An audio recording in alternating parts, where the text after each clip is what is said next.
14,880 में jewellery sector की एक नई कंपनी आईपीओ लेकर आ रही है। लेकिन सबसे इंटरेस्टिंग बात यह है कि कंपनी का जो फाइनेंशियल 2026 है, इसमें 100 करोड़ के पार पहुंच चुका है इसका प्रॉफिट। सवाल है, 93 रुपए पर संकेश ज्वेलर्स सस्ता है या फिर महंगा है? नमस्कार दोस्तों, मैं हूं अजय, आपका स्वागत करते हैं द ट्रेडिंग टर्मिनल में। आज हम बात करेंगे संकेश ज्वेलर्स आईपीओ की। इसके बारे में पूरा डिटेल्स बात करेंगे, कंपनी क्या करती है और कंपनी जो आईपीओ लेकर आ रही है क्यों लेकर आ रही है, पैसे का क्या करेगी, और इसमें बात करेंगे कंपनी का फाइनेंशियल क्या है और जो कंपनी में पैसे लगेंगे एक लॉट में कितने रुपए लगेंगे। सबसे पहले बात करते हैं कंपनी जो आईपीओ लेकर आ रही है, कितने रुपए का आईपीओ लेकर आ रही है, इसका जो आईपीओ का प्राइस है क्या है वो सभी बात करें। कंपनी का आईपीओ साइज है 367 करोड़ का, जिसमें फ्रेश इशू है 274 करोड़ और ऑफर फॉर सेल भी है 93 करोड़। अच्छी बात है, फ्रेश इशू ज्यादा है और ऑफर फॉर सेल कम है। आईपीओ का जो प्राइस रेंज है 88 रुपए से 93 रुपए के बीच में है। आप अगर कट ऑफ प्राइस पे अप्लाई करते हैं 93 रुपए पे, और 160 शेयर का एक लॉट होंगे, जिसमें आपको मिनिमम 14,880 रुपए लगाने होंगे। जो आईपीओ जो ओपन होंगे 18 अगस्त से लेकर 20 अगस्त तक के बीच में ओपन रहेंगे। 20 अगस्त तक क्लोज हो जाएंगे। अलॉटमेंट हो जाएंगे 21 तारीख को, रिफंड आ जाएंगे 24 तारीख को, और जो लिस्ट होंगे आपके 25 अगस्त को लिस्ट हो जाएंगे। अब बात करते हैं आईपीओ के जो रिजर्वेशन है किसके लिए कितना रखा गया है। तो अभी के लिए 50%, रिटेल के लिए 35% और स्मॉल एचएनआई बिग एचएनआई के लिए 15% रखा गया है। आप रिटेल कोटा में अप्लाई करते हैं, एक लॉट लगाएंगे, मिनिमम 160 शेयर मिलेंगे, जिसमें आपको 14,880 रुपए लगेंगे। चलिए बात करते हैं हम अब कंपनी क्या करती है उसके बारे में हम बात करते हैं। कंपनी जी इनकॉर्पोरेट हुई 2005 में, कंपनी ने लिस्टेड हुई संकेश ज्वेलर्स लिमिटेड के नाम से। संकेश ज्वेलर्स जो है कोई नॉर्मल रिटेल ज्वेलर कंपनी नहीं है। ये एक जो है हैंडीक्राफ्ट गोल्ड ज्वेलरी बनाती है, कस्टमाइज ज्वेलर्स बनाती है, और कंपनी लगभग 22 कैरेट 18 कैरेट गोल्ड ज्वेलरी और बैंगल्स, ब्राइडल ज्वेलरीज, इसमें झुमका, नेकलेस, मंगलसूत्र, रिंग्स और अलग अलग ट्रेडिशनल ज्वेलरीज डिजाइन बनाती है और सप्लाई भी करती है। कंपनी का बिजनेस मॉडल थोड़ा इंटरेस्टिंग है। कंपनी खुद बड़े मैन्युफैक्चर प्लांट्स पर डिपेंड नहीं करती है, इसके बजाय लोकल जॉब वर्कर और से कारीगर जो होते हैं उससे मैन्युफैक्चर करवाती है। यानी कि ये बड़े इन्वेंट्री नहीं है, ये छोटे छोटे जो जॉब वर्कर होते हैं, कारीगर जिसको बोलते हैं, वो जो होते हैं उससे ये अपना प्रोडक्ट डिजाइन कराते हैं, बनवाते हैं। यानी कंपनी का मॉडल काफी हद तक design plus sourcing plus customisation plus inventory management plus distribution पर आधारित है। यह मॉडल कंपनी को मैन्युफैक्चरिंग इंफ्रास्ट्रक्चर पर बहुत ज्यादा खर्च करने से बचाता है, मतलब जो ज्यादा खर्च है उससे इसके बचाव होता है। कंपनी जो है छोटे ग्राहक को तो माल बेचता ही बेचता है, और इसके बड़े क्लाइंट भी है, जैसे कि PN Gadgil, Kalyan jewellers, noble jewellers, Manoj Vaibhav gems and jewellers, जो कि जयपुर में स्थित है, और कई अन्य ज्वेलर्स बिजनेस शामिल है। यानी कंपनी का business largely B to B और इंस्टीट्यूशनल रिलेशनशिप पर भी आधारित है। अब हम बात करते हैं कंपनी के फाइनेंशियल के क्या है। FY25 में कंपनी ने 457 कस्टमर सर्व किया था और डिस्ट्रीब्यूशन नेटवर्क 21 स्टेट और 4 यूनियन टेरिटरी तक बताया था। कंपनी का जो प्रॉफिट है आफ्टर प्रॉफिट टैक्स 2024, 2025, 2026 का डेटा दिया है। एसेट्स 177 करोड़ से 249, 400 करोड़। टोटल इनकम 1000 करोड़ से 1400, 1600 करोड़, मतलब ठीक है, इंक्रीजिंग, बढ़ते क्रम में इसका एसेट्स भी है, इनकम में है, प्रॉफिट आफ्टर टैक्स भी है, एबिटा भी है, नेट वर्थ भी है 60 करोड़ से 100 करोड़, 209 करोड़।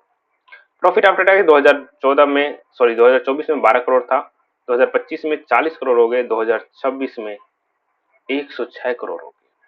गजब, 3 टाइम्स हर एक साल ये पैसे को 3 टाइम्स कर रहे हैं, इसके प्रॉफिट लगभग 3 टाइम्स। लोन भी इसके अनुसार बढ़ रहे हैं, 109 करोड़, 145 करोड़, 167 करोड़, उसी के रेशियो में लोन भी इसका बढ़ रहे हैं। इससे रिलेटेड कंपनी जो है लिस्ट हुआ था मार्केट में, एडविट ज्वेलर्स, पीएनजी, एस रेवा डायमंड, श्रीनगर हाउस, अच्छा खासा लिस्टिंग गेन दिया था, लगभग 30%, 6%, 12%।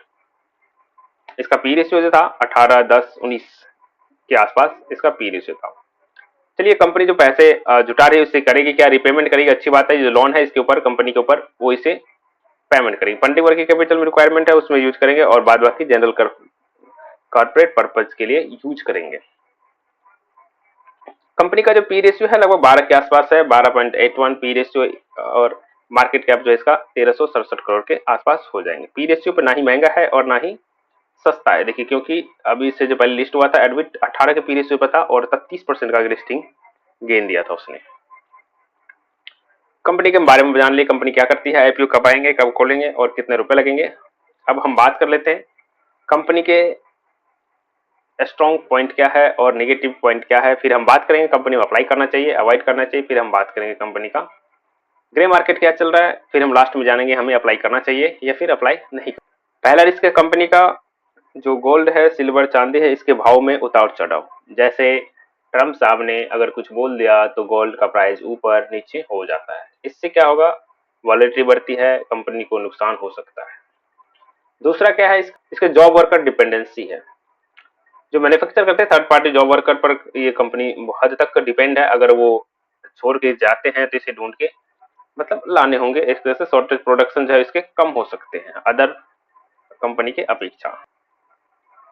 इसका तीसरा है कि जो ज्वेलर्स कस्टमर है अगर वो ऑर्डर कम देता है तो आपको पता है अगर कम ऑर्डर डिसीजन अच्छा नहीं रहता है तो ऑर्डर कम आता है तो उस पर भी इसके मार्जिन पर डिपेंड होता है। और ये सब इसके नेगेटिव पॉइंट है। इसका हम स्ट्रेंथ भी देख लेते हैं।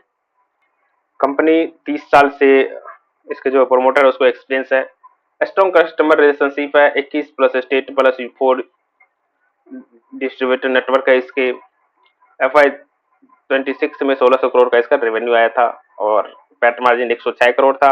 ROE लगभग 51% के आसपास है। एसेट लाइट बिजनेस मॉडल इसके।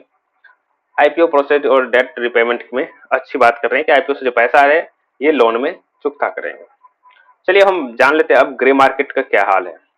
चलिए दोस्तों, मैं ले चलता हूँ आपको टेलीग्राम पे, जहाँ पे आपको आईपीओ से रिलेटेड सारी जानकारी मिलते रहते हैं। वहीं पर हम आपको टेलीग्राम पे साझा करते हैं ग्रे मार्केट क्या चल रहा है।